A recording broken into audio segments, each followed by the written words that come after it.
Episode 16 to 20 app 16 फर्श से अर्श तक। ईरा की बात सुनकर ध्रुव को हंसी आ गई। 3 साल पहले ध्रुव काव्या के बहुत करीब था, लेकिन उसकी शक्तियों के कम हो जाने के बाद काव्या ने उसकी तरफ देखना भी बंद कर दिया था। और अब जब ध्रुव की शक्तियां वापस आ रही थी तो वो उसके साथ वापस होना चाहती थी। ध्रुव ने मन में सोचा, वाह रे मतलबी दुनिया। दूसरी ओर मैदान में खड़ा सनी गुस्से में दोनों को जाते हुए देख रहा था। उसका चेहरा गुस्से से लाल हो रखा था और उसकी हथेली भी मुट्ठी में बदल गई थी। उसके आसपास खड़े लोगों को उसकी हड्डी चटकने की आवाज़ आ रही थी। तभी सनी ने खुद से वादा करते हुए कहा, सिर्फ 1 महीने बाद देखना मैं कैसे तेरी हड्डियां तोड़ता हूं। तूने मुझे ललकारा है ना, अब भुगतना इसका अंजाम। ये कहकर सनी भी मैदान से चला गया। मंच पर खड़े अरेंद्र ने ध्रुव और ईरा को साथ जाते हुए देखा था। उनके माथे पर शिकन थी और आंखों में चिंता। ये चिंता इस बात की थी कि कहीं ध्रुव और ईरा एक दूसरे से प्यार तो नहीं करने लगे थे। उन्होंने धीमी आवाज में खुद से कहा, ध्रुव तो सच नहीं जानता, लेकिन ईरा। दूसरी ओर ध्रुव और ईरा साथ चलते जा रहे थे। ध्रुव को समझ नहीं आया कि ईरा आखिर जाना कहाँ चाह रही थी, इसलिए हाथ छुड़ाते हुए वो अचानक रुक गया। उसके हाथ का झटका महसूस करते हुए ईरा ने पीछे मुड़कर उसे देखा। ध्रुव इस वक्त उसे घूर रहा था। वो समझ नहीं पा रहा था कि आखिर ईरा उसे कहाँ ले जा रही थी। ध्रुव का अचानक इस बात पर ध्यान गया कि ईरा उसके कुछ ज्यादा ही करीब आ रही थी, या फिर हो सकता है कि वो गलत सोच रहा था। ध्रुव तो समझता था कि ईरा उसकी बहन जैसी थी, लेकिन सच ये था कि दोनों भाई बहन नहीं थे। एक दिन नरेंद्र अपने साथ ईरा को घर लाया था। वो उस वक्त बहुत छोटी थी और तब से ध्रुव ने उसे अपनी छोटी बहन मान लिया था।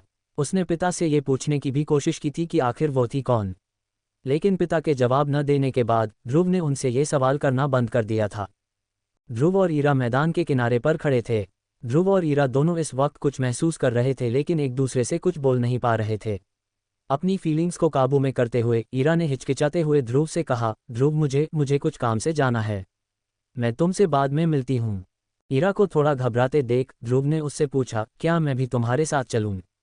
ये सुनकर ईरा चौंक गई और उसने अपना सिर हिलाते हुए ध्रुव को मना किया। इस वक्त उसका चेहरा शर्मा रहा था। वो बिल्कुल नहीं चाहती थी कि ध्रुव इसे नोटिस करे। इसके बाद ईरा मुस्कुराते हुए पलटकर वहां से चली गई। वो कहाँ जा रही थी ये बात ध्रुव की समझ नहीं आई और इसलिए उसे ईरा की थोड़ी फिक्र हो रही थी। लेकिन वो ये भी जानता था कि ईरा एकलव्य रैंक की थी, इसका मतलब वो खुद की रक्षा आसानी से कर सकती थी। चलते चलते ईरा एक तालाब के पास आ पहुंची। वहां बहुत से खूबसूरत पेड़ और पौधे थे। अपने चेहरे पर मुस्कुराहट लेकर ईरा सीधे तालाब के बगल में आकर बैठ गई। उसे तालाब के रुके हुए पानी में अपना चेहरा साफ दिखाई दे रहा था। हंसते हुए उसने खुद से कहा, कितनी खूबसूरत दिखती हैं आप ईरा मैडम। ये कहते हुए उसकी हंसी रुकने का नाम नहीं ले रही थी। उससे थोड़ी ही दूरी पर कुछ जवान लड़के घूमते हुए आए और उन्होंने ईरा को देखा। उसकी खूबसूरती देखकर उनका मुंह खुला का खुला रह गया था। ईरा को इस बात का पता नहीं था कि वो लड़के उसे देख रहे थे, क्योंकि वो तो इस वक्त तालाब के पानी में खुद को निहार रही थी। वहीं दूसरी ओर ध्रुव वापस अपने घर आ गया था। आज के नतीजे से वो खुश था, लेकिन उसके दिमाग में इस वक्त कुछ और ही बात चल रही थी। उसने अपने कमरे में कुछ सोचते हुए अपनी आंखें बंद की और एक गहरी सांस ली। बंद आंखों से उसने सोचा कि कुछ सालों में ईरा शायद सायरा दरबार से भी ज्यादा खूबसूरत हो जाएगी। उसे जैसे ही ईरा की आंखों का ध्यान आया, उसके दिल की धड़कन अचानक बढ़ने लगी। खुद को इस एहसास के लिए कोसते हुए ध्रुव ने अपनी आंखें खोली और सांस बाहर की। उसके बाद वो उठकर कमरे के एक कोने में गया और वहां रखी अमृतधारा को खोलकर पी गया। जैसे ही अमृतधारा उसके गले से नीचे उतरी, उसकी सारी थकान गायब हो गई थी। उसे पीने के बाद ध्रुव को ट्रेनिंग ग्राउंड के लोगों का चेहरा याद आया, जब उन्हें ध्रुव के सितारों का पता चला था। उनके दंग चेहरे याद करके ध्रुव को हंसी आ गई।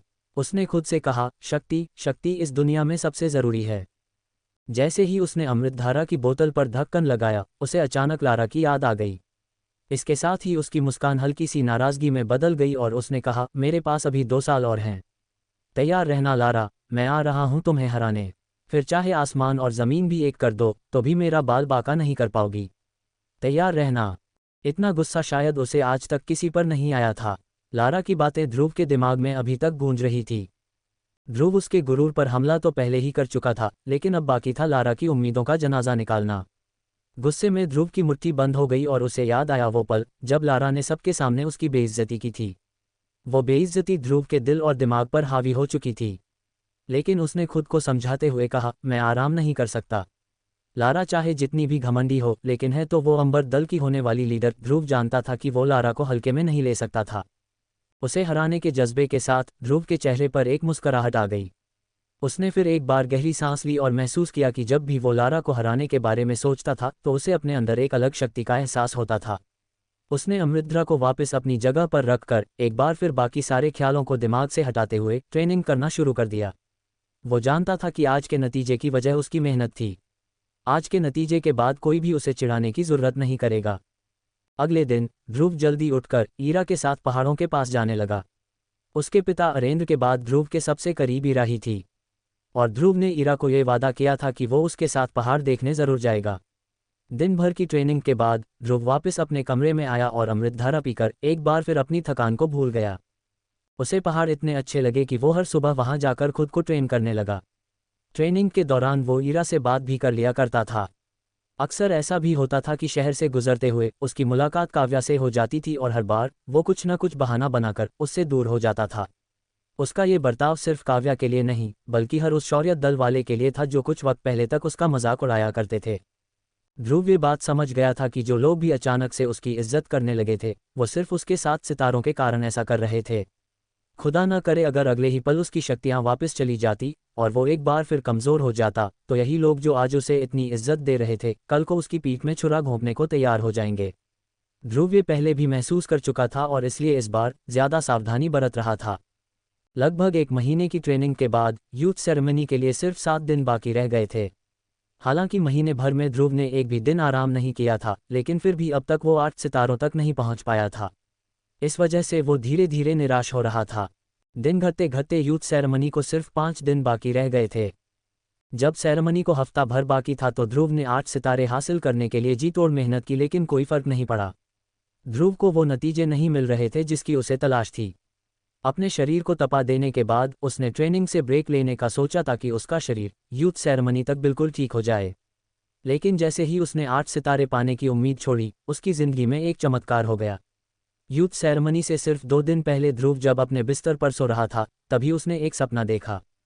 सपने में ध्रुव ने अपने कपड़े उतार दिए थे और वो अमृतधारा पीने की तैयारी में था। लेकिन जैसे ही उसने अमृतधारा की बोतलें देखी उसे दिखा कि वो सारी बोतलें खाली हो चुकी थी। आधी रात को परेशान होते हुए ध्रुव ने तुरंत अपनी आंखें खोली। क्या अमृतधारा खत्म हो गई? उसकी आंखों में अभी भी नींद में दिख रही थी, लेकिन तभी उसे एक अजीब सी शक्ति महसूस हुई। उसे ये एहसास अच्छे से याद था। पिछली बार उसे ऐसा तब लगा था जब उसकी शक्तियां 8 सितारे तक पहुंच गई थी। क्या 8वां सितारा? लेकिन कैसे? ध्रुव को भरोसा नहीं हो रहा था कि वो पिछले 2-3 महीनों से जिसकी तलाश कर रहा था वो उसे सोते सोते मिल गई थी। उसे पहले तो लगा ये कोई मजाक था, लेकिन फिर जब उसने उन शक्तियों को अपनी रगों में बहते हुए महसूस किया तो उसे समझ आ गया था कि ये कोई मजाक नहीं था। हैरान होते हुए उसने खुद से कहा, आखिर ये सब हुआ कैसे? हैरानी में वो वापस सोने चला गया। उसे सोने में थोड़ी दिक्कत हुई, लेकिन आखिर में उसकी आंख लग ही गई थी। पूरा मार्कस जानता था कि किसी भी दल के लिए सबसे ज़रूरी था उसके यूथ की ताकत। वो किसी भी दल का यूथ ही था जो दलों को सुरक्षित रखा करते थे, और सभी दलों के यूथ के लिए सबसे बड़ा दिन था यूथ सेरेमनी। मेसोडोरिया के सबसे ताकतवर दलों में से एक शौर्य दल के लिए भी यूथ सेरेमनी बहुत खास हुआ करती थी। यहाँ तक कि वो दल जो इसमें हिस्सा नहीं लेते थे वो भी शौर्य दल से अपने रिश्तों के कारण यूथ सेरेमनी देखने आ जाया करते थे। इस बार की यूथ सेरेमनी की तैयारी ट्रेनिंग ग्राउंड पर ही की गई थी। वही किनारे पर लगे पेड़ की छांव में बैठकर ईरा और ध्रुव ग्राउंड के बीच में सज रहे मंच को देख रहे थे। इस मंच को खास यूथ सेरेमनी के लिए बनाया जा रहा था। ध्रुव ने अपनी नज़र घुमाते हुए देखा कि मैदान में बहुत से लोग आए हुए थे। उन लोगों में ऐसे लोग भी थे जो दूसरे दलों से थे और शौर्य दल की यूथ सेरेमनी देखने आए थे। थोड़ी झिझक के साथ ध्रुव ने ईरा से कहा, यहाँ तो बहुत सारे लोग आ गए। ध्रुव के परेशान चेहरे को देखकर ईरा अपनी हंसी रोक नहीं पाए और जोर से हंस दी। उसकी बेवक्त हंसी सुनकर ध्रुव उसे घूर रहा था। वो जानना चाह रहा था कि आखिर ईरा ऐसे क्यों हंस रही थी। उसकी बाहों को सिकुड़ते देख ईरा ने तुरंत हंसना बंद कर दिया। ध्रुव को ध्यान से देखते हुए ईरा ने मुस्कुराते हुए कहा, आखिर तुम्हें 8 सितारे मिल ही गए। ईरा की बात सुनकर ध्रुव समझ गया था कि ईरा सच जान गई थी। ध्रुव ने कोशिश की थी कि ईरा को ये बात ना पता चले, लेकिन ईरा भी कोई आम लड़की नहीं थी। ध्रुव ने हैरानी में उससे कहा, सेज किसी को बताना मत। मैं सोच रहा हूं कि सबको चौंका दूं। इस पर ईरा ने जवाब देते हुए कहा, क्या बात है ध्रुव, महीने भर के अंदर ही 8वां सितारा भी अपने नाम कर लिया। तुम्हारी स्पीड सचमुच लाजवाब है। ध्रुव ने देखा कि ये कहते हुए ईरा के चेहरे पर हैरानी थी। वो जानता था कि ईरा बहुत कम हैरान हुआ करती थी। फिर मुस्कुराते हुए जैसे ही ध्रुव ने मंच की तरफ अपनी नज़रें की, उसे वहाँ एक लड़की दिखाई दी जो रेड ड्रेस पहनी हुई थी। वो लड़की पास ही खड़े लोगों से बात कर रही थी। लोगों ने तो उसे जैसे घेर के रखा था। इससे साफ समझ आ रहा था कि वो लड़की काफ़ी पॉपुलर थी। उस लड़की की रेड ड्रेस लगभग सभी लड़कों को अपनी तरफ खींच रही थी। ध्यान से देखने पर ध्रुव ने पहचाना कि वो इस लड़की को जानता था। ये लड़की और कोई नहीं बल्कि खुद सायरा दरबार थी। उसे देखते हुए ध्रुव की आंखों में एक चमक सी आ गई और उसने कहा, कितनी खूबसूरत है वो। ये कहते हुए ईरा ने उसे सुन लिया था और जलन भरी नज़रों से वो भी सायरा दरबार को देखने लगी। ध्रुव का मुंह खुला देखकर ईरा ने अपने हाथ से उसका मुंह बंद किया, जिसके बाद ध्रुव थोड़ा शर्मा रहा था। उसके गाल थोड़े लाल पड़ गए थे, जिसके साथ उसने ईरा से कहा, मुझे नहीं पता था कि दरबार परिवार हमारी यूथ सेरेमनी में आने वाला था। क्या तुम्हें ये बात पता थी? उद्धरण चिन्ह अल्पविराम। ध्रुव को इस वक्त गुस्से से देख रही ईरा ने उससे कहा, शौर्य दल और दरबार परिवार हमेशा से एक दूसरे के करीब रहे हैं। मुझे समझ नहीं आ रहा कि सायरा दरबार का यहाँ आना इतनी बड़ी बात क्यों हो गई। वो पहले भी शौर्य दल के कुछ लोगों को प्यार में फंसाकर उन्हें लूट चुकी है। आखिर में उन लोगों के हाथ कुछ नहीं आया, लेकिन सायरा के हाथ में उन लोगों की दौलत आ गई थी। अगर तुम्हें भी उससे प्यार करना है तो करो, लेकिन मैं तुम्हें उस पर खर्च करने के लिए एक फूटी कौड़ी भी नहीं देने वाली। ईरा को नाराज होता देख ध्रुव ने उससे कहा, अगर मैं उसके बारे सोच भी रहा हूं तो इससे क्या फर्क पड़ता है। प्यार दो तरफा होता है, एक तरफा नहीं। और वैसे भी वो मुझसे कम से कम 7-8 साल बड़ी है। क्या तुम्हें सच में लगता है हमारे बीच कुछ हो पाएगा? उद्धरण चिन्ह अल्पविराम। ईरा ने मुस्कुराते हुए उससे कहा, क्यों? कुछ लड़कियों को खुद से छोटे लड़के ही पसंद आते हैं, ताकि वो उनका फ़ायदा उठा सकें। ये बात सुनकर ध्रुव ने सायरा की तरफ देखना बंद कर दिया था, लेकिन ईरा अभी भी उस तरफ देख रही थी।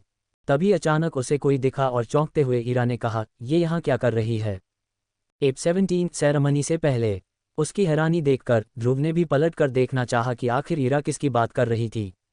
उसने पलट कर ईरा से पूछा, किसकी बात कर रही हो तुम? ध्रुव का सवाल सुनकर ईरा ने उस लड़की की ओर इशारा किया, जिसे देखकर वो हैरान हो गई थी। तभी ध्रुव ने देखा कि ईरा एक स्कूल यूनिफॉर्म पहनी लड़की की तरफ इशारा कर रही थी। वो लड़की इस वक्त पेड़ से टिककर खड़ी थी। उसकी कमर के पास एक तलवार रखी थी और वो लड़की बाकी लड़कियों से कुछ ज्यादा ही लंबी थी। उसकी लंबी टांगें देखकर ध्रुव एक पल के लिए सायरा तक को भूल गया था।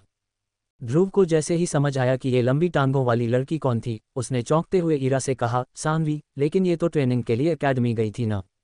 वहां से कब वापस आई? ये देखकर कि ध्रुव उसे जानता था, मुस्कुराते हुए ईरा ने कहा, ध्रुव, इस बार तो तुम्हारी खैर नहीं। ध्रुव ने ईरा की बात सुनते हुए अपने सिर पकड़ लिया था। उसने हड़बड़ाते हुए कहा, ये लड़की पागल है ईरा। एक बार मैंने गलती से उसे नहाते हुए देख लिया था। दरअसल हुआ ये था कि मैं खुद तालाब में नहाने गया था और मुझे नहीं पता था कि ये मैडम पहले से वहां नहा रही थी। उसने जैसे ही मुझे देखा, वो तलवार लेकर मेरे पीछे भागी थी। बाप रे, उस पूरे साल में उससे अपनी जान बचते हुए दूर भाग रहा था। उसकी बात सुनते हुए ईरा ने उससे कहा, ऐसे किसी भी लड़की को नहाते देखोगे तो वो तुम्हारी जान के पीछे ही तो पड़ेगी। ये कहकर ईरा मुस्कुराने लगी, लेकिन ध्रुव की मुस्कान तो गायब हो गई थी। उसने धीमी आवाज में कहा, और इत्तेफाक देखो, वो बहन निकली भी तो किसकी? मेरे सबसे प्यारे दोस्त सनी की। सनी का आधा गुस्सा तो उसकी बहन की वजह से ही है। मैं सच बता रहा हूं, मुझे दोनों बिल्कुल नहीं जमते। दोनों से थोड़ी दूर खड़ी सानवी ने ध्रुव और ईरा को बात करते हुए देख लिया था। फिर दोनों से बात करने के लिए वो चलकर उनके पास गई। उसे अपनी ओर आता देख ध्रुव को थोड़ा गुस्सा आया। तभी ध्रुव के पास आते हुए सानवी ने उससे कहा, कैसे हो ध्रुव? मैंने कभी सोचा भी नहीं था कि मैं तुम्हें यहाँ देखूंगी। सुना है तुम्हारी शक्तियाँ वापस आ गई हैं। लेकिन ध्रुव को उससे बात करने में कोई दिलचस्पी नहीं थी। उसने बिना सानवी की तरफ देखे उससे कहा, तुम्हें उससे क्या करना? उसके बोलने के अंदाज से सानवी को बहुत गुस्सा आया, लेकिन अपने गुस्से को काबू में रखते हुए उसने ध्रुव से कहा, आज भी तुम्हारी जुबान में वैसी ही धार है जैसी पहले हुआ करती थी। लगता है 3 सालों में तुम कुछ भी नहीं सीखे। उद्धरण चिन्ह। ये सुनकर ध्रुव गुस्से से लाल हो गया था। उसने सानवी की तरफ देखते हुए कहा, तुम भी तो नहीं बदली। तब भी चुड़ैल थी और अभी भी हो। उद्धरण चिन्ह। ध्रुव की बात सुनकर सानवी ने अपना हाथ तलवार के पास ले जाते हुए कहा, लड़ना चाहते हो क्या? तो आ जाओ मैदान में। वैसे तुमने सही कहा, मैं बिल्कुल नहीं बदली। 3 साल पहले भी मैं तुम्हें हरा सकती थी और आज भी हरा सकती हूँ। ध्रुव ने अपनी आंखें बड़ी करते हुए उसकी यूनिफॉर्म को देखा, जिसमें 3 सुनहरे सितारे लगे हुए थे। इन सितारों का मतलब था कि सानवी एकलव्य रैंक की 3 सितारे वाली लड़की थी। ये उसे एकेडमी जाने से मिले थे। ये देखते हुए कि ध्रुव की नज़र उसके कपड़ों पर जा रही थी, सानवी ने उससे कहा, क्या देखना चाह रहे हो? उद्धरण चिन्ह। जिसके जवाब में ध्रुव ने मुस्कुराते हुए कहा, वो सितारे दूसरों के देखने के लिए ही तो लगे हैं, देख नहीं सकता। ये सुनकर सानवी ने गुस्से से कहा, तुम्हारी तो। ये कहते हुए उसने आखिरकार अपनी कमर पे लटकी तलवार म्यान से निकाल दी। चमकती हुई तलवार को ध्रुव के सामने लाते हुए उसने कहा, क्या तुम्हें सच में लगता है कि मैं तुम्हारी जुबान काटने से पहले एक बार भी सोचूंगी? चेहरे से लगी हुई तेज धार वाली तलवार देखते हुए ध्रुव ने सानवी से कहा, फिलहाल तो तुम सोच ही रही हो।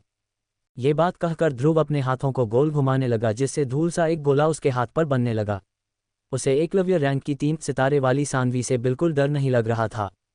उन दोनों के बीच लड़ाई होने ही वाली थी कि ईरा ने अचानक ध्रुव से कहा, ध्रुव, तुम्हारे बाबा आ गए हैं। ईरा की बात पर सानवी ने पलट कर देखा कि शौर्य दल के लीडर और ध्रुव के पिता अरेंद्र मैदान में आ गए थे। चेहरे पर एक मुस्कुराहट लाते हुए सानवी ने ध्रुव से कहा, हर बार तुम्हारी किस्मत इतनी अच्छी नहीं होगी ध्रुव। ये कहकर उसने तलवार वापस म्यान में रख दी। उसके बाद वो ईरा की तरफ देखने लगी और उससे कहा, ईरा, तुम बहुत होनहार हो और इसलिए तुम्हें कुछ लोगों से दूर ही रहना चाहिए, नहीं तो तुम भी बुरी आदतों में फंस जाओगी। क्या पता एक रात तुम्हारी शक्तियां भी कम होने लगे। ये कहते हुए उसके चेहरे पर एक शैतानी भरी मुस्कुराहट थी, जिसके जवाब में ईरा ने कहा, तुम्हारी नसीहत के लिए शुक्रिया, लेकिन मुझे ध्रुव का साथ अच्छा लगता है। लेकिन कुछ लोग इस चीज़ को कभी नहीं समझ पाएंगे। ईरा की बात सुनकर सानवी के चेहरे का रंग उड़ सा गया था। वहां से जाने के पहले उसने ईरा से कहा, एक बार तुम मेसोडोरिया से बाहर निकलोगी तो तुम्हें समझ आएगा कि कितने लोग इससे कहीं ज्यादा ताकतवर हैं। उनसे मिलकर तुम्हारा दिल धड़कने लगेगा। लेकिन उसकी बात को बीच में ही काटते हुए ईरा ने कहा, तुम कुछ ज्यादा ही सोचती हो सानवी, और मेरे ख्याल तुमसे बहुत अलग हैं। अपनी बात खत्म न करने की वजह से सानवी और नाराज हो गई थी। वो समझ गई थी कि इन दोनों से बात करने का कोई मतलब नहीं था, इसलिए उसने दोनों की तरफ गुस्से भरी नज़र से देखा और वहां से चली गई। नाराज हो चुकी सानवी को जाते हुए देख ध्रुव ने एक राहत की सांस ली और उसका गुस्से भरा चेहरा वापस नॉर्मल हो गया। उसने खुद से फुसफुसाते हुए कहा, मुझे ये लड़की बिल्कुल पसंद नहीं है। उसकी फुसफुसाहट सुनकर ईरा खुद को हंसने से रोक नहीं पाए। हंसते हुए उसने ध्रुव की तरफ देखा और कहा, सच कहूं तो मैं जानना चाहती हूं कि आखिर तुमने उसके साथ ऐसा क्या किया जो वो तुमसे इतनी चिढ़ी रहती है। मैं ये बात मान रही हूं कि तुमने एक बार उसे नहाते देख लिया था, लेकिन मुझे लगता है कि इसकी नाराज़गी की वजह कुछ और ही है। क्यों, सही कहा ना मैंने? इस पर ध्रुव ने जवाब देते हुए कहा, मुझे कैसे मालूम होगा। ये कहते हुए ध्रुव ने अपने कंधे झटक कर देखा कि उसके पिता भी उसकी तरफ चलकर आ रहे थे। उन्होंने ध्रुव के करीब आकर उससे पूछा, ध्रुव बेटा, सब ठीक तो है ना? मुझे यहाँ सानवी खड़ी दिखी थी, कहाँ गई वो? अरेंद्र की बात का जवाब देते हुए ध्रुव ने कहा, सब ठीक है बाबा, बस उस लड़की को देखकर मेरा खून खौल जाता है। तभी अरेंद्र ने उसे समझाने की कोशिश की, अगर ऐसा है तो फिर तुम उससे दूर ही रहा करो। उसका गुस्सा बचपन से बहुत बुरा है और अब तो वो एकलव्य रैंक की 3 सितारे वाली हो गई है। मैं अच्छी तरह से जानता हूं कि तुम दोनों की लड़ाई में हार किसकी होगी, और वो सानवी तो बिल्कुल नहीं है। और क्योंकि वो दल के बुजुर्ग की पोती है, इसलिए मैं भी उसे सजा नहीं दे सकता। ये सुनकर ध्रुव के चेहरे पर एक मुस्कुराहट आ गई। उसे लग रहा था कि वो सानवी को हरा सकता था, लेकिन पिता का अपमान न करते हुए उसने ज्यादा कुछ नहीं कहा। फिर अरेंद्र ने लाल कपड़ों में खड़ी सायरा दरबार की ओर इशारा करते हुए ध्रुव से कहा, ध्रुव, आओ मैं तुम्हें किसी से मिलाता हूं। ये कहकर अरेंद्र ने ध्रुव के कंधे पर हाथ रखा और उसे सायरा से मिलवाने के लिए चल पड़े। चलते चलते उन्होंने कहा, ये है नीलामी की रानी सायरा दरबार। मैं अमृतधारा इनके पास से ही लाया था।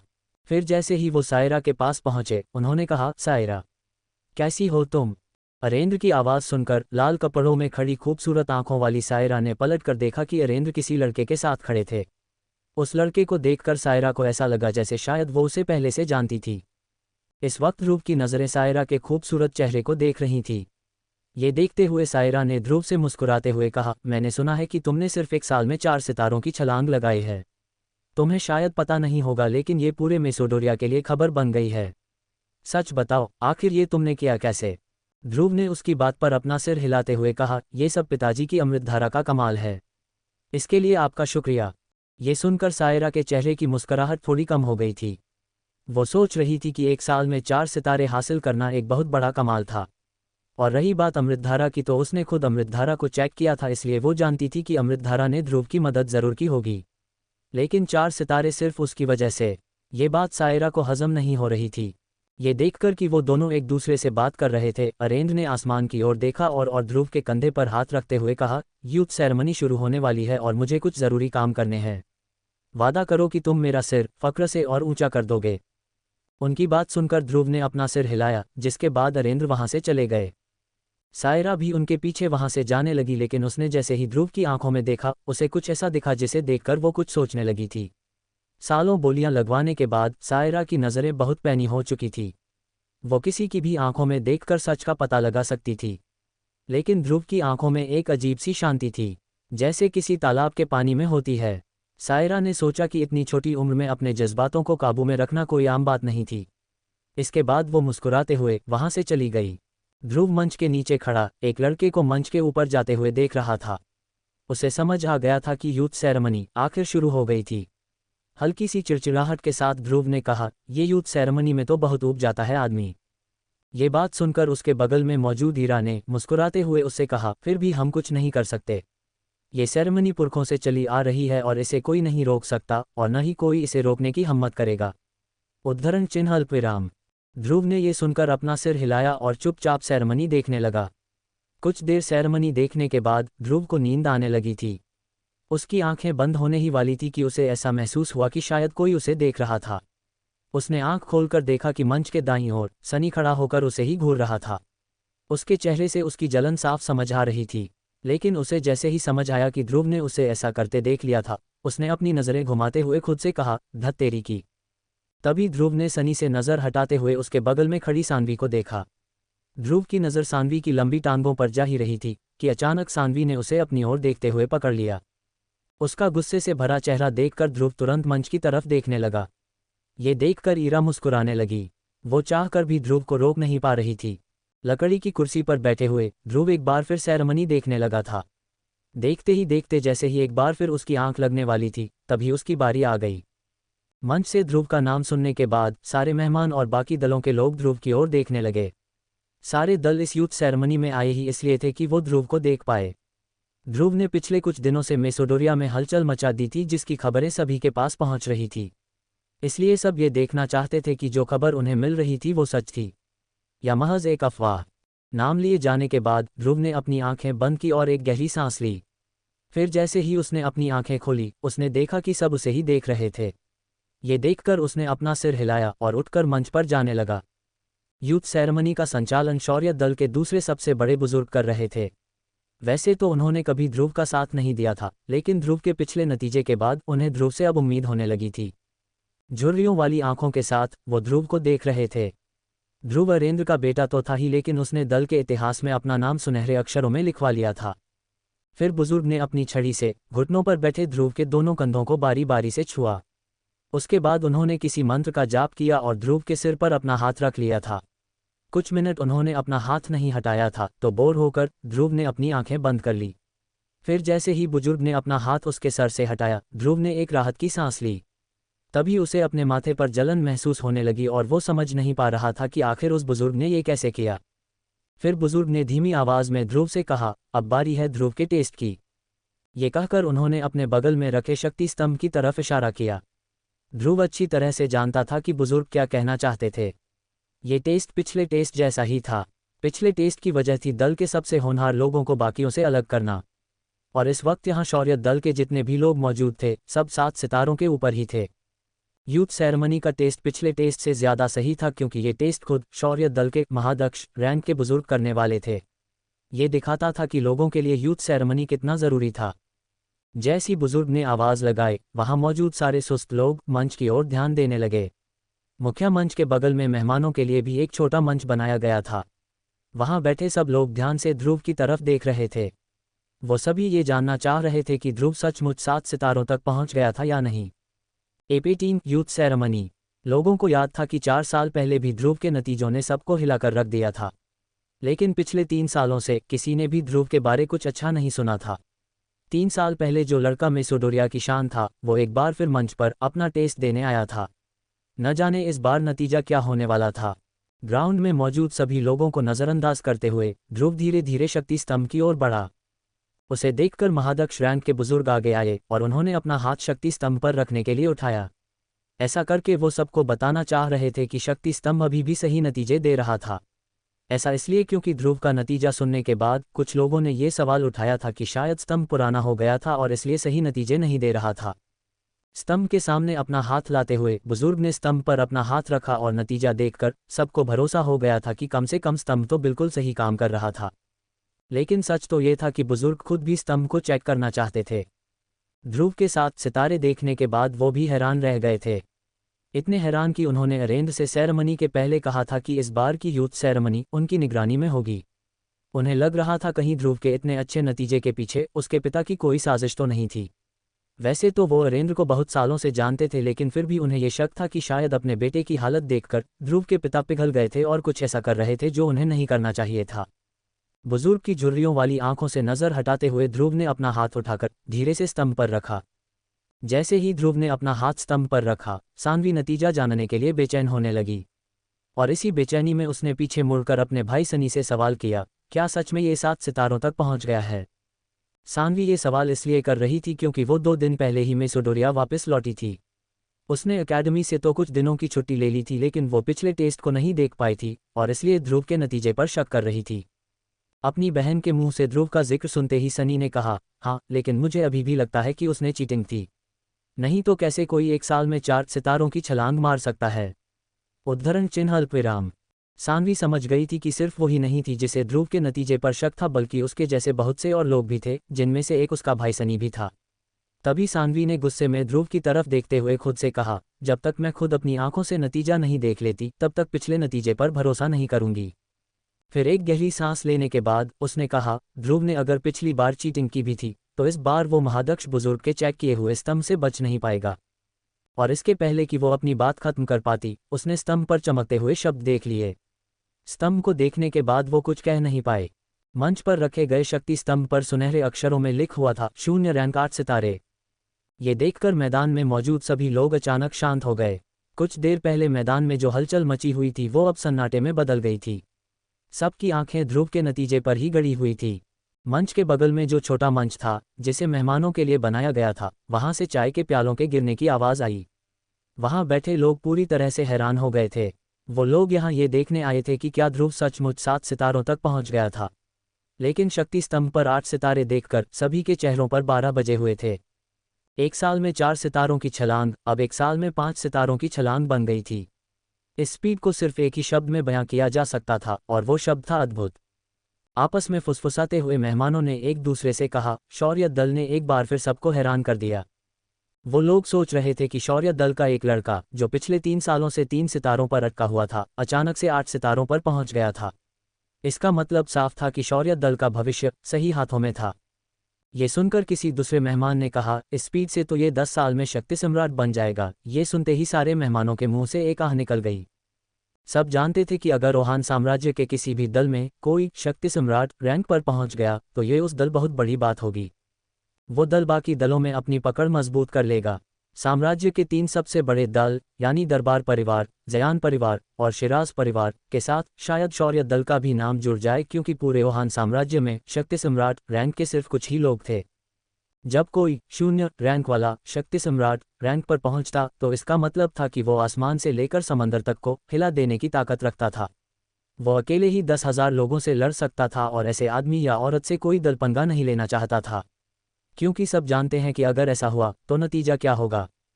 करीब 300 साल पहले एक बहुत बड़ी जंग के दौरान रोहान साम्राज्य के इकलौते शक्ति सम्राट के परिवार को मार दिया गया था।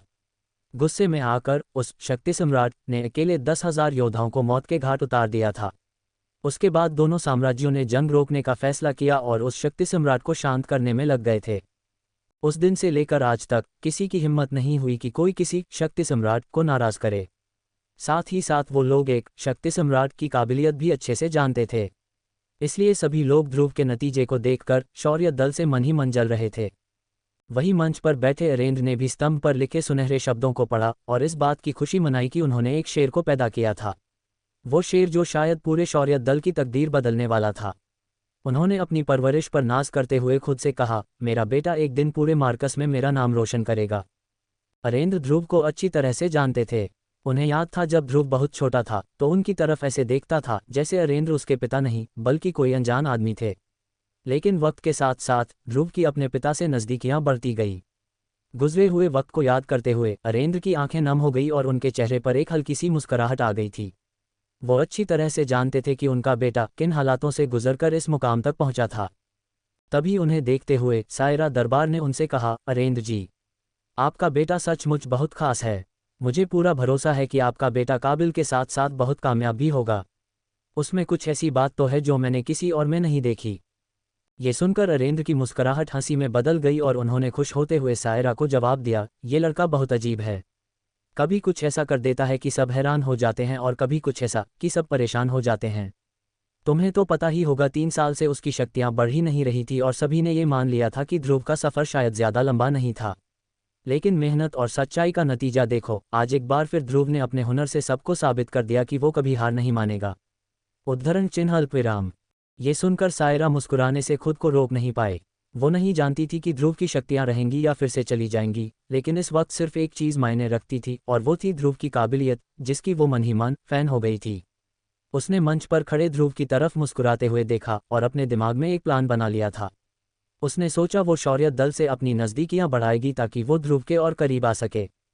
मंच से थोड़ी दूरी पर सानवी हैरान होकर शक्ति स्तंभ को देख रही थी। उसकी सांसें बढ़ने लगी थी। फिर अचानक उसने सनी को चिल्लाते हुए कहा, तुम तो कह रहे थे इसके पास 7 सितारे हैं, तो फिर ज़्यादा कैसे निकल गए? इस पर सनी ने हड़बड़ाते हुए जवाब दिया, पिछले महीने तो 7 ही थे, लेकिन पता नहीं 8 कैसे हो गए। आखिर ये ऐसा कर क्या रहा है जो इतनी जल्दी इसके सितारे बढ़ रहे हैं?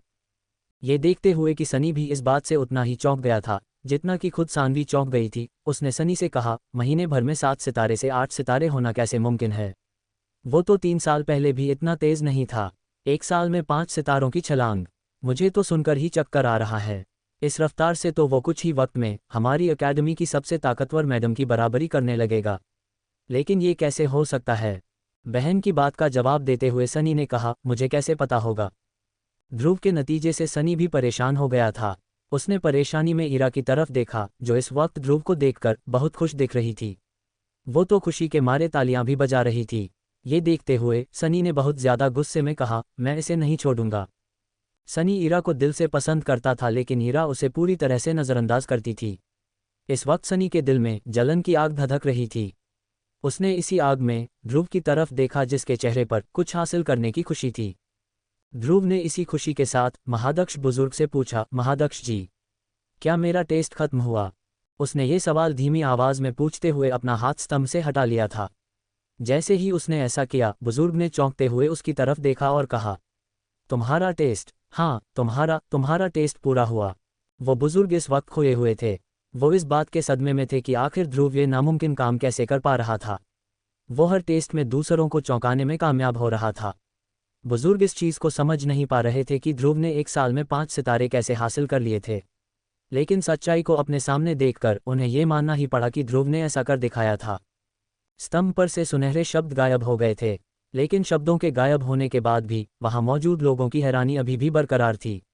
अब तक ट्रेनिंग ग्राउंड में एक सन्नाटा था, सिवाय इरा के, जो खुशी से बैठकर ताली बजा रही थी। फिर दूसरों को उस सदमे से उबारने के लिए बुजुर्ग ने अपनी खराश भरी आवाज़ में कहा, सब लोग ध्यान दीजिए, टेस्ट खत्म हो चुका है। अब हर बार की तरह यहाँ मौजूद कोई भी कम रैंक वाला किसी ज़्यादा रैंक वाले को चैलेंज कर सकता है। क्या कोई आगे आकर ऐसा करना चाहता है? ये कहकर वो वहाँ मौजूद सभी लोगों को देखने लगे। वैसे तो ये चैलेंज महज एक फॉर्मेलिटी था, लेकिन ये सभी के लिए एक सुनहरा मौका था सभी दलों के सामने अपना लोहा मनवाने का। बुजुर्ग का ऐलान सुनते ही वहाँ मौजूद लोगों में बात होने लगी। कुछ देर पहले जो सन्नाटा ग्राउंड में छाया हुआ था, उसके बिल्कुल उल्टा अब हर तरफ से आवाज़ें आ रही थी। सब आपस में कुछ न कुछ बात कर रहे थे। कोई कहता कि वो ध्रुव को चैलेंज करेगा, कोई कहता किसी और को, और कोई सिर्फ ध्रुव की वाहवाही में लगा था। लेकिन उनमें से किसी की भी हिम्मत नहीं हो रही थी कि ध्रुव या किसी और से कुछ कहे, क्योंकि सब जानते थे कि ये मुकाबला बहुत कठिन होना था। वहाँ मौजूद लगभग सभी लोग 7 सितारों से ज़्यादा वाले ही थे। इसका मतलब था कि सबके पास अपनी ताकत थी और सबकी अपनी उम्दा तकनीकें थीं। और जो पहले ध्रुव को चैलेंज करने का सोच भी रहे थे, वो उसका नतीजा देखकर उसे चैलेंज करने की हिम्मत नहीं जुटा पाए। कोई भी खुद को इतना काबिल नहीं समझ रहा था कि ध्रुव से लड़ पाए। वही ध्रुव अभी भी मंच पर ही खड़ा था। उसे यकीन था कि कोई सरफिरा तो उसे चुनौती देगा। पिछले टेस्ट में भी बिल्कुल ऐसा ही हुआ था और इस बार ध्रुव इसके लिए पूरी तरह से तैयार था। वो खुद दूसरों की तरफ देख रहा था, लेकिन वो जिसे भी देखता वो अपनी नज़रें घुमा लिया करते। ये देखकर ध्रुव ने खुद से फुसफुसाते हुए कहा, सब डरपोक हैं। अरे कोई तो आगे आओ, 3 साल की भड़ास भरी है, कोई आगे नहीं आया तो बाहर कैसे निकालूंगा। भीड़ में शायद किसी ने उसकी बात सुन ली थी, और वो कोई और नहीं बल्कि खुद सनी था। सनी ने अपना सिर उठाते हुए हिम्मत जुटाई और आगे आना शुरू किया। वो मंच के पास आ ही गया था कि अचानक एक हाथ ने उसे रोक लिया। सनी ने मुड़कर देखा तो वो हाथ सानवी का था। सनी को समझ नहीं आया कि आखिर उसकी बहन उसे क्यों रोक रही थी। उसने सानवी से पूछा, क्या हो गया, क्यों रोक रही हो मुझे। ये सुनकर उसकी बहन ने तुरंत सनी को जवाब देते हुए कहा, तुम्हारा दिमाग तो ठीक है। अरे उसके पास 8 सितारे हैं, कैसे जीत पाओगे उससे। सबके सामने तुम्हारी और हमारे परिवार की इज्जत मिट्टी में मिल जाएगी। बेहतर यही होगा कि तुम ध्रुव को चैलेंज करने का ख्याल अपने दिमाग से निकाल दो। अपनी बहन की चिंता भरी आवाज़ सुनकर सनी कुछ पल के लिए तो रुक गया था, लेकिन जैसे ही उसकी नज़र ईरा पर पड़ी, जिसके चेहरे पर ध्रुव के 8 सितारों का गर्व था और जो फिलहाल ध्रुव को प्यार भरी नज़रों से देख रही थी, सनी ईरा की उस नज़र को तरस गया। अपने दांत पीसते हुए सनी ने सानवी का हाथ झटकते हुए गुस्से के साथ कहा, तो क्या हुआ, मुझे 8 सितारे मिले, 1 साल बीत गया है, तुम्हें ऐसा क्यों लगता है कि वो मुझे हरा पाएगा। उसे तो 8 सितारे अभी कभी मिले हैं। सानवी ने अपने भाई की बात सुनी थी और उसकी जिद भी देख ली थी। वो समझ पा रही थी कि उसके भाई के गुस्से की वजह उसकी जलन थी। सानवी ने सनी को रोकने की कोशिश की, लेकिन वो उसमें नाकाम रही। अब जब सनी ने ध्रुव को चैलेंज करने का मन बना ही लिया था, तो सानवी ने एक छोटे से थैले में से एक हरे रंग की गोली निकाली। उसने अपने आसपास एक नज़र घुमाई कि कोई उसे देख तो नहीं रहा। इस बात का भरोसा होने पर उसने वो गोली चुपके से सनी को पकड़ा दी। सनी के गोली पकड़ते ही उसने उसके कानों में फुसफुसाते हुए कहा, ये लेवल 2 की गोली है, इसे करिश्माई शरबत से बनाया गया है, इसे खाते ही तुम्हारे अंदर कुछ देर के लिए एकलव्य रैंक की शक्तियां आ जाएंगी। लेकिन एक बात का ध्यान रखना, इसका साइड इफेक्ट ये है कि तुम्हें शायद अगला महीना बिस्तर पर लेटे लेटे गुजारना पड़ेगा, इसलिए इसका इस्तेमाल तब तक मत करना जब तक बिल्कुल ज़रूरी न हो। सानवी की बात सुनकर सनी की आंखों में एक चमक सी आ गई थी। उसने उस हरी गोली को देखते हुए कहा, इस गोली की मदद से मैं ध्रुव को उसकी असली जगह दिखा दूंगा। एपिसोड 19, सनी का चैलेंज। सनी ध्रुव को चैलेंज करने के लिए तैयार था और उसकी जिद के बारे में सुनकर सानवी ने सनी से कहा, ध्यान रखना कि उसे इतना घायल मत कर देना कि तुम्हें दादाजी भी ना बचा पाए। ध्रुव अब पहले जैसा कमज़ोर नहीं रहा। ये सुनकर सनी ने जवाब देते हुए कहा, हाँ हाँ मैं जानता हूँ। ये कहते हुए सनी की आवाज़ में एक गुरूर था। ये गुरूर इस बात का था कि उसके पास एक ऐसी चीज़ थी जो ध्रुव को हराकर सनी का नाम पूरे शौर्यत दल में रोशन कर देगी।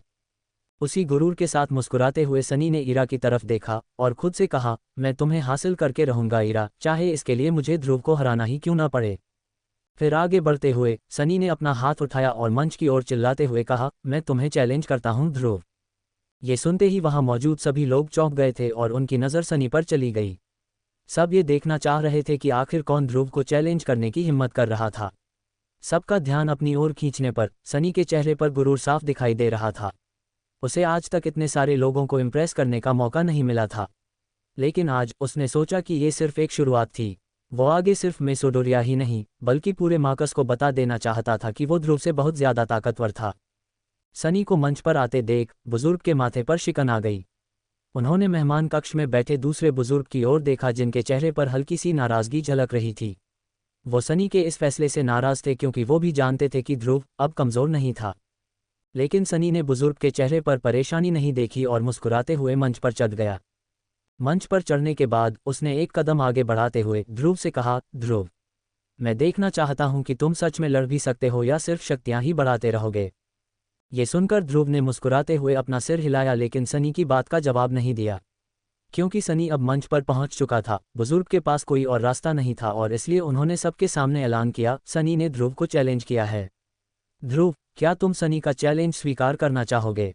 उन्होंने जैसे ही ध्रुव से ये सवाल किया, सनी ने ध्रुव से मुस्कुराते हुए आगे कहा, तुम मेरे चैलेंज से डर कर भाग तो नहीं जाओगे ध्रुव। ध्यान रखना, ईरा हम दोनों को देख रही है और उसे बिल्कुल अच्छा नहीं लगेगा अगर तुम ऐसे मैदान छोड़कर भाग जाओगे। सनी के इस कॉन्फिडेंस की वजह वो हरी गोली थी जो वो अपनी आस्तीन में छिपाया हुआ था। फिर मुस्कुराते हुए उसने भीड़ में बैठी ईरा की ओर देखा। वही भीड़ में मौजूद सनी की बहन सानवी ने अपना हाथ माथे पर मारते हुए कहा, ये पक्का ध्रुव से ईरा के बारे में बात कर रहा है। मेरा भाई इतना बेवकूफ़ हो सकता है, पता नहीं था। तभी मंच पर खड़े ध्रुव ने सनी की आंखों में देखते हुए कहा, मुझे तुम्हारा चैलेंज मंजूर है। जैसे ही ध्रुव ने सनी का चैलेंज स्वीकार किया, महादक्ष बुजुर्ग ने एक आह भरते हुए अपना हाथ हवा में लहराया। फिर जैसे ही ध्रुव और सनी लड़ने के लिए मंच से उतरने लगे, बुजुर्ग ने दोनों से कहा, इस बात का ध्यान रखना कि अपनी शक्तियों को काबू में रखना। तुम दोनों शौर्य दल के हो और हम नहीं चाहते कि कोई भी शौर्य दल का मेंबर जख्मी हो जाए। ये सुनकर ध्रुव ने हामी भरते हुए अपना सिर हिलाया, लेकिन सनी ने बुजुर्ग की बात को नज़रअंदाज कर दिया था। फिर जैसे ही दोनों मंच से उतरे तो ट्रेनिंग ग्राउंड का माहौल थोड़ा अजीब हो गया था। पूरे ग्राउंड में एक अजीब सन्नाटा था, सभी की नज़र ध्रुव और सनी पर टिकी हुई थी। वहां मौजूद सभी लोग दोनों के मुकाबले को देखना चाहते थे, लेकिन सच तो ये था कि वो लोग सनी से ज़्यादा ध्रुव को देखना चाह रहे थे, क्योंकि ध्रुव ने 3 साल बाद फिर से नामुमकिन को मुमकिन कर दिया था। सब सोच रहे थे कि आखिर उसकी शक्तियों का लेवल कितना हो गया था, उसने कौन सी तकनीकें सीख ली थी, क्या ध्रुव उतना ही खतरनाक था जितना सब सोच रहे थे, या फिर ये एक बहुत बड़ा झूठ था। वही मंच के बगल में बैठे अरेंद्र को अपने बेटे के लिए थोड़ी चिंता हो रही थी। वो जानते थे कि ध्रुव की शक्तियां बढ़ गई थी, लेकिन उन्होंने कभी भी ध्रुव को तकनीकों की प्रैक्टिस करते नहीं देखा था। इसलिए उन्हें डर था कि कहीं ध्रुव ये चैलेंज हार ना जाए, क्योंकि वो जानते थे कि सबके सामने हारना ध्रुव के कॉन्फिडेंस लिए बहुत खतरनाक साबित होगा। ग्राउंड में सब जानते थे कि सिर्फ शक्तियों का होना सब कुछ नहीं था, बल्कि उन शक्तियों को तकनीकों के जरिए निकालना ही सही मायनों में ताकत थी। अगर कोई क्लास 1 की तकनीक अपनाना चाहता था तो उसे ज़्यादा शक्तियों की ज़रूरत नहीं थी, यहाँ तक कि वो उन तकनीकों को खुद भी सीख सकता था। लेकिन क्लास 2 की तकनीक या फिर उससे ज़्यादा के लिए बहुत ज़्यादा शक्तियों की ज़रूरत पड़ती थी, जो किसी कम सितारे वाले के पास नहीं थी।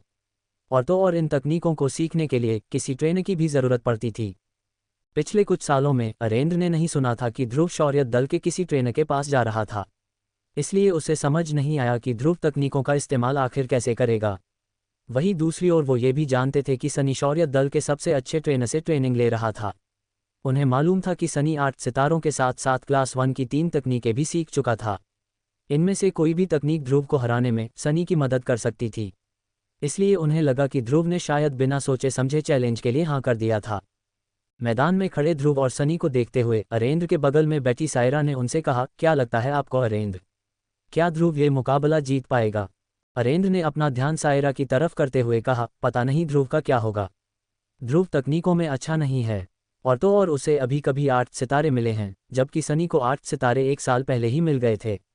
मैं ध्रुव की शक्तियों के लिए खुश हूं, लेकिन मुझे लगता है शायद ध्रुव ये चैलेंज हार जाएगा। पिता की जुबान से बेटे की हार की बात सुनकर सायरा ने चौंकते हुए कहा, क्या सच में आपको ऐसा लगता है? क्योंकि मुझे तो लगता है कि ध्रुव जीत जाएगा, मुझे तो उस पर पूरा भरोसा है। ये कहते हुए सायरा के चेहरे पर एक मुस्कुराहट थी। ध्रुव पर उसका भरोसा देखकर अरेंद्र थोड़ा चौंक गए, लेकिन फिर उन्होंने मुस्कुराते हुए कहा, उम्मीद करता हूं तुम्हारी बात सच हो जाए सायरा। वही मेहमानों से दूर ध्रुव और सनी एक दूसरे के सामने खड़े थे। सनी ने जैसे ही अपनी मुट्ठी बंद की, उसके हाथ से धीरे धीरे शक्तियां बाहर आने लगी थी। फिर बिना कुछ कहे सनी तेजी से ध्रुव की ओर भागता हुआ आया और अपनी दोनों मुट्ठियों को जोड़कर ध्रुव के सामने ले आया। सूरज की रोशनी पड़ने पर उसके हाथ चमकते हुए दिख रहे थे। ध्रुव से आधे फुट की दूरी पर सनी रुका और उसने अपना दाहिना हाथ खोलकर उसका पंजा बनाया और ध्रुव के गले पर हमला किया। Class 1 medium level rending clause. Sunny का पंजा अपनी ओर आता देख ध्रुव ने अपना बायां हाथ उठाकर उस पंजे को अपने गले पर वार करने से रोका, लेकिन ध्रुव की शक्तियों के कारण सनी झटके से कुछ कदम पीछे चला गया। ध्रुव की ताकत देखकर सनी पूरी तरह से चौंक गया था, लेकिन सिर्फ सनी ही नहीं जो ध्रुव को देखकर हैरान था, बल्कि मंच के बगल में बैठे अरेंद्र भी इस चीज़ को देखकर हैरान थे। उन्हें अपनी आंखों पर भरोसा नहीं हो रहा था, लेकिन उनके बगल में बैठी सायरा, जो प्याला हाथ में चाय की चुस्की ले रही थी, अरेंद्र को देखकर मुस्कुरा रही थी। उसने धीमी आवाज में कहा, ये लड़का सचमुच खरा सोना है। ध्रुव की ताकत का झटका महसूस करते हुए सनी ने पूछा, ये कौन सी तकनीक है? उद्धरण चिन्ह अल्पविराम। सनी इस वक्त अपनी छाती को मल रहा था, क्योंकि ध्रुव के पलटवार से वो लाल हो गई थी। उसे देखकर ध्रुव ने कोई जवाब नहीं दिया। उसका ध्यान इस वक्त बातों में नहीं, बल्कि सनी की अगली चाल पर था। सच तो ये था कि ध्रुव ने इस फायर पाम तकनीक की बहुत प्रैक्टिस की थी, लेकिन वो किसी को भी इस बारे में बताना नहीं चाहता था। ध्रुव को देखकर सनी गुस्से से लाल हो रहा था। उसने देखा कि ध्रुव ने उसके सवाल को नज़रअंदाज कर दिया था, इसलिए सनी ने बिना कुछ बोले ध्रुव की तरफ एक बार फिर हमला किया। सनी को अपनी ओर आता देख ध्रुव ने अपने दोनों हाथ आगे करे और चेहरे पर एक मुस्कुराहट के साथ सनी के पास आने का इंतजार किया। फिर जैसे ही सनी उसके करीब आया, ध्रुव ने अचानक अपने हाथों को मुट्ठियां बनाकर उन्हें तुरंत खोल दिया। जैसे ही उसने ये किया, उसके हाथ से एक चुंबकीय शक्ति निकली जिसने सनी को ध्रुव की ओर खींच लिया। ये तकनीक थी क्लास 2 वैक्यूम हैंड तकनीक। सनी ने ज़मीन पर अपने पैर गड़ाने की कोशिश की लेकिन उसका कोई फ़ायदा नहीं हुआ। सनी जैसे ही ध्रुव के हाथ के पास आया, ध्रुव ने तुरंत अपने हाथ बंद कर लिए जिससे सनी थोड़ी दूर जाकर गिरा। लेकिन ज़मीन पर गिरने से सनी को कोई फर्क नहीं पड़ा। उसने मुस्कुराते हुए ध्रुव की तरफ एक बार फिर हमला किया और इस बार अपनी दोनों मुट्ठियों को बंद करके अपनी शक्तियों को मुट्ठियों में लाते हुए कहा, क्लास एक हाई लेवल आयरन फिस्ट। उसके ये कहने पर जैसे ही उसकी दोनों मुट्ठियां टकराए, उनमें में से एक तेज़ हवा का झोंका सा निकला। सनी जानता था कि अगर वो इस बार ध्रुव के कंधे पर वार करेगा तो ध्रुव उसे शायद न रोक पाए। ध्रुव का ध्यान इस वक्त उस तेज़ हवा के झोंके पर था जो उसकी ओर आ रहा था। आयरन फिस्ट एक हाई लेवल तकनीक थी जिसमें ज़्यादा शक्तियों की ज़रूरत नहीं होती, लेकिन इसे आजमाने के लिए कम से कम 7 सितारों की ज़रूरत होती है। फिर जैसे ही ध्रुव को वो तेज़ हवा का झोंका अपने चेहरे पर महसूस हुआ, ध्रुव समझ गया था कि सनी उस झोंके के पीछे छिपकर हमला करने वाला था। इसलिए ध्रुव ने अपने दोनों हाथ आगे लाते हुए कहा, क्लास 2 फायर पाम। फिर जैसे ही सनी की आयरन फिस्ट वाली मुट्ठियां ध्रुव के फायर पाम वाले हाथों से टकराई, मैदान में एक तेज़ धमाका हुआ।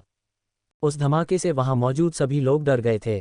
फिर जैसे जैसे धमाके का धुआं छटना शुरू हुआ, लोगों ने देखा कि सनी ध्रुव से तकरीबन 10 मीटर दूर एक पत्थर के पास गिरा हुआ था। उसका चेहरा धमाके से काला हो गया था और वो बेहोशी की हालत में लग रहा था। फिर जैसे ही उसे एक पल का होश आया और उसने खांसना शुरू किया। उसने खांसने पर महसूस किया कि खांसते हुए उसके मुंह से खून निकल रहा था, जिसे देखकर गुर्राते हुए वो फिर से बेहोश हो गया। फिर ध्रुव सनी के पास चलकर आया और उसे ज़मीन पर बेहोश पड़ा देख उससे कहा, तुम हार गए सनी। इसके बाद ध्रुव वहां से जाने लगा। तभी अचानक मैदान में मौजूद भीड़ जैसे पागल हो गई। सभी ने आपस में बात करना शुरू कर दिया था। कोई ध्रुव की ताकत के बारे में बात करता तो कोई उसकी काबिलियत के बारे में। इन बातों के बीच शौर्य दल की जवान पीढ़ी सनी को खून की उल्टियां करते देख रही थी। वो सब जानते थे कि सनी कोई मामूली लड़का नहीं था। ईरा के अलावा उसे कोई हरा नहीं पाया था और अब ध्रुव था जिसने उसे सबके सामने हरा दिया था। ये नतीजा देखकर सभी चौंक गए थे।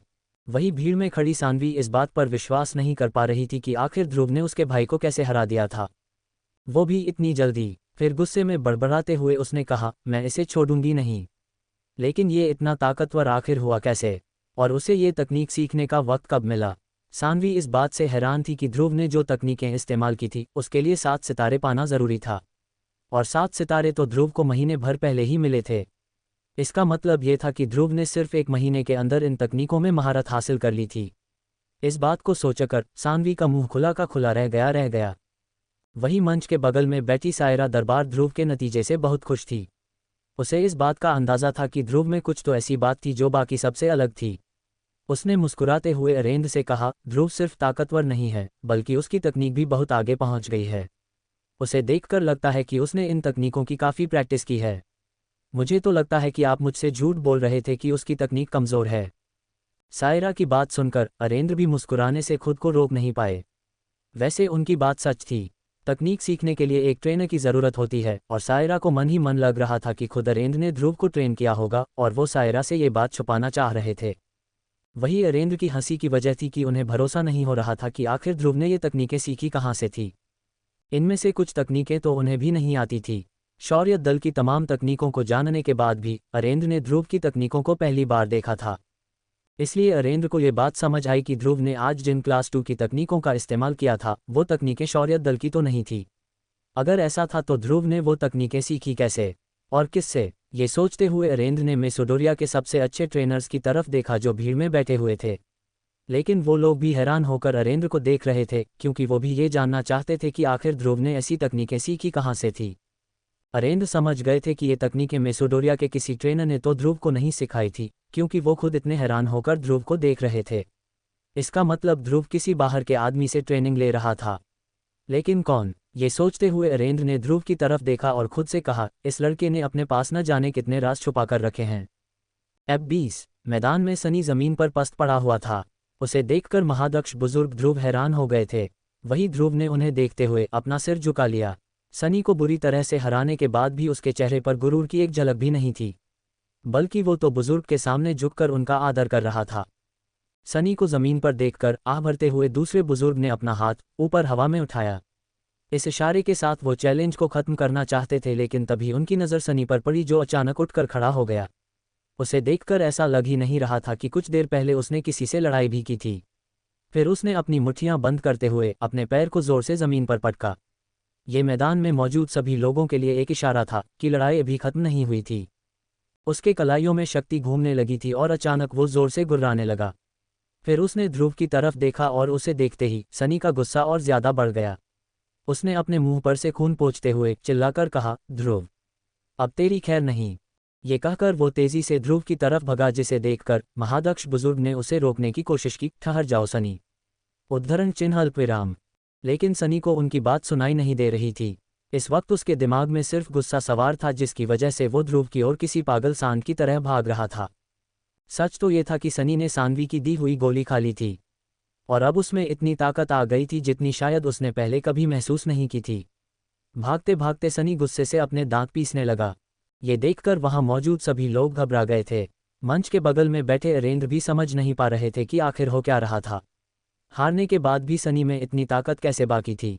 सनी की चमकती शक्ल और उसके आसपास मंडराती शक्ति को देखकर तजुर्बेदार लोगों ने अंदाजा लगा लिया था कि उसके अंदर अचानक से एकलव्य रैंक जैसी ताकत आ गई थी।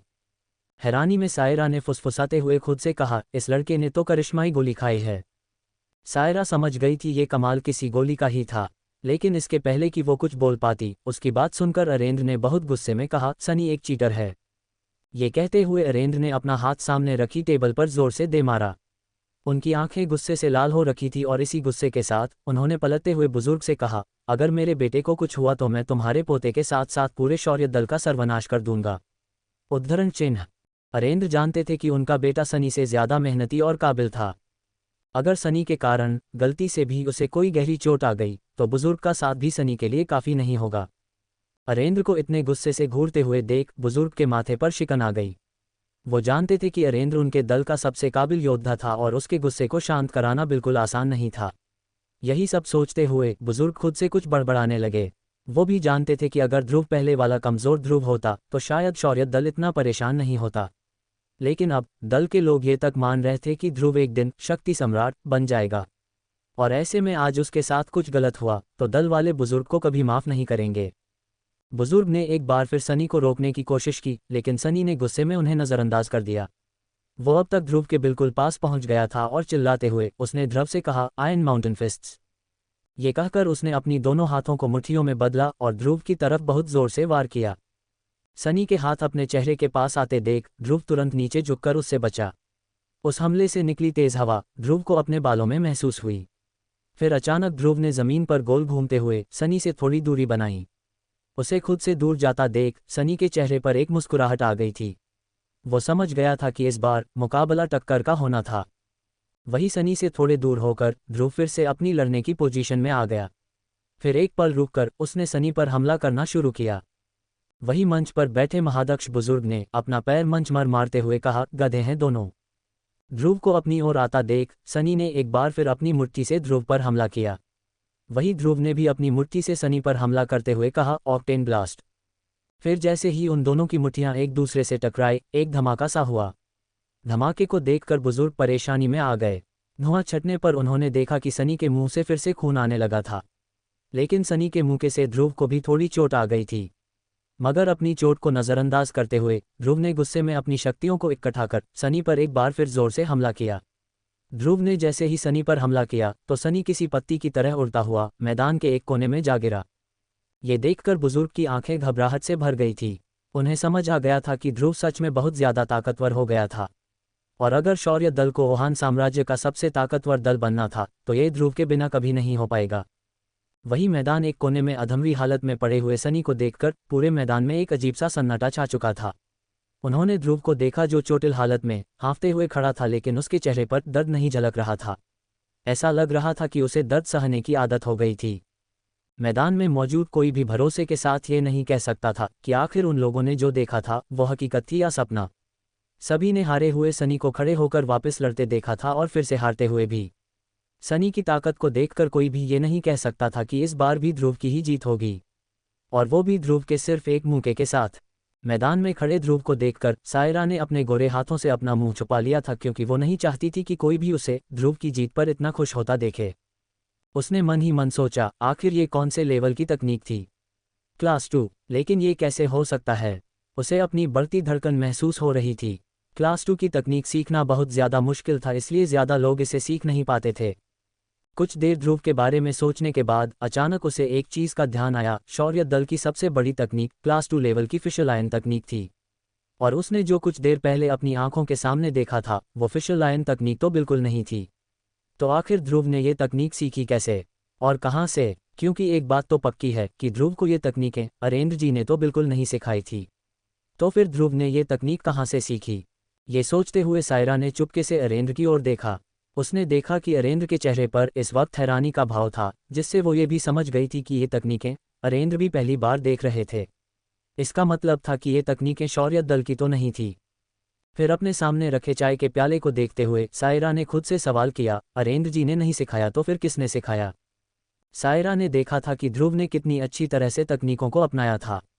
वो जानना चाह रही थी कि आखिर ध्रुव का गुरु कौन था जो उसे शौर्य दल से छुपते छुपाते ये तकनीकें सिखा रहा था, क्योंकि अकेले तो इन तकनीकों को सीखना नामुमकिन था, और ध्रुव इन तकनीकों में महारत भी हासिल करने लगा था। इसका मतलब उसके गुरु कोई शक्तिशाली और तजुर्बेदार आदमी थे, और चूंकि वो आदमी क्लास 2 की तकनीक सिखा रहा था, इसका मतलब वो कम से कम ड्रोन रैंक पर तो ज़रूर होगा। ध्रुव की तकनीकों की गुत्थी उलझती जा रही थी, और सायरा ने ठान लिया था कि वो इसे सुलझा कर रहेगी। उसे लगा अचानक ध्रुव की शक्तियों के बढ़ने के पीछे भी शायद उसी आदमी का हाथ था। वही सायरा के बगल में बैठे अरेंद्र भी ध्रुव के बारे में ही सोच रहे थे। उनके बेटे ने लड़ाई के दौरान इतनी अच्छी तकनीक दिखाई थी जिसे देखकर वो मन ही मन खुशी से उछलने लगे थे। लेकिन अब जब लड़ाई खत्म हो गई थी तो अरेंद्र के चेहरे पर परेशानी साफ नजर आ रही थी।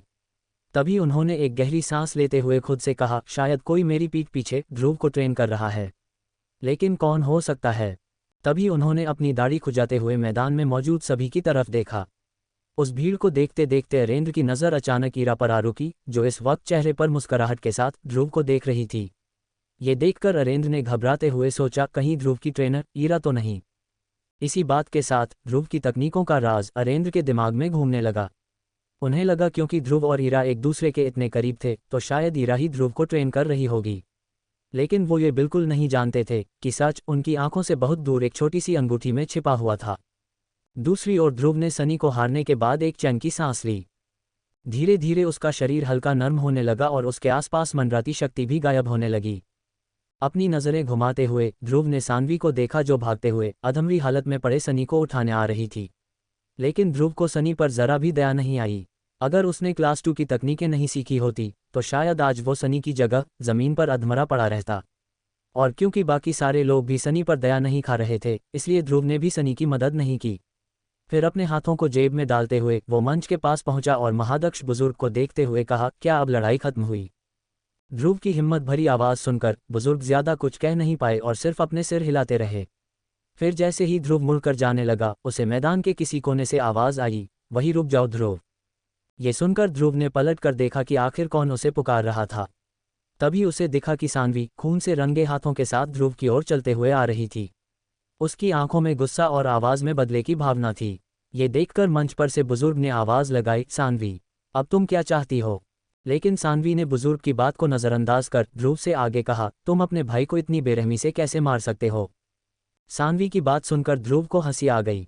उसने मुस्कुराते हुए सानवी से कहा, क्या भाई का रिश्ता तो इसने तभी खत्म कर दिया था जब इसने चैलेंज के कानून तोड़े थे। तुम्हें क्या लगता है किसी ने नहीं देखा उसने क्या किया? उसने एक बार चैलेंज हारने के बाद चीटिंग का रास्ता अपना लिया।